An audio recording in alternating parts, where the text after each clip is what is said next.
दुर्ग से हमारे साथ हमारे सहयोगी सुबोध तिवारी जुड़ चुके हैं। सुबोध जी, आपसे पूछना चाहेंगे, दुर्ग से एक बड़ा मामला निकलकर सामने आ रहा है जहां एक युवती को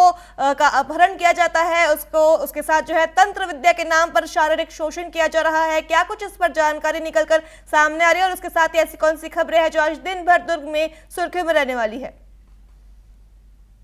देखिए सिल्वी जी, जिस प्रकार से आपने कहा कि तंत्र विद्या को लेकर जो एक महिला है उसका पति तथा कथित पति इस तंत्र विद्या के क्षेत्र में काफी जानकारी हासिल और सिद्धियां मालूमात हासिल कर रखता था, उसे लेकर एक बड़ा अपडेट है कि जामुल थाना क्षेत्र में एक सीसीटीवी फुटेज ऐसा सामने आया है जिसमें एक महिला को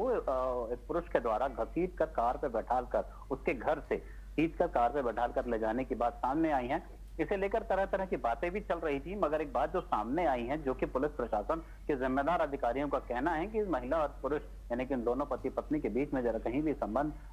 जो थे मधुर नहीं थे और उस वजह से अक्सर विवाद होता था और यही वजह रही कि उस महिला को उसके घर से उठाकर पति खींचकर अपने कार में बैठाल कर ले गया। हालांकि उस पति के खिलाफ जामुल थाना पुलिस के द्वारा अपराध पंजीबद्ध कर लिया गया है, जिसमें काफी सारे धाराओं के तहत मामला दर्ज कर कार्रवाई की जा रही है। आरोपी पति जो कि फरार है और उसकी खोजबीन जारी है और फिलहाल पुलिस विवेचना में लगी हुई है। दूसरी एक बड़ी खबर है सिल्वी जी, जिसे बड़ी जिम्मेदारी के साथ मैं बताना चाहूंगा कि एटीएस यानी कि एंटी टेररिस्ट का जो स्क्वाड होता है उसकी एक बड़ी कार्रवाई छत्तीसगढ़ में देखने को मिल रही है, जिससे कि दुर्ग जिला भी अछूता नहीं है। बताया जा रहा है कि एटीएस ने दुर्ग जिले से कुछ ऐसे लोगों को हिरासत में लिया है जिनके संबंध किसी आतंकी घटना संगठन से या संस्थाओं से हैं और ऐसी जानकारी भी है कि उन्हें उस तरह की फंडिंग भी की जाती थी कि वे किसी तरह के आतंकी घटनाओं में या वारदातों में इस फंड का उपयोग करें। इसे लेकर हालांकि दबी छुपी जुबान से पुलिस डिपार्टमेंट कुछ भी कहना नहीं चाह रहा, पुष्ट जानकारी है, एटीएस से ही सीधे जानकारी मिलने की बात कही जा रही है, लेकिन कहीं ना कहीं एक सीधा संकेत सब दिखाई दे रहा है कि पिछले दिनों जिस तरीके से दिल्ली में कार बम विस्फोट हुआ था उसके बाद से एनआईए और एटीएस जैसी बड़ी जो जांच एजेंसियां हैं वह सक्रिय हुई हैं और ऐसे लोगों के तार छत्तीसगढ़ के दुर्ग जिले से भी जुड़े बताए जा रहे हैं। हालांकि फिलहाल एटीएस की कार्रवाई जारी है, कुछ लोगों को हिरासत में लेकर पूछताछ की जा रही है। यह काफी गोपनीय मसला भी है और राष्ट्रीय सुरक्षा की बात भी है। और एक और बड़ी बात है, धान खरीदी को लेकर लगातार देखने को मिल रहा है कि समिति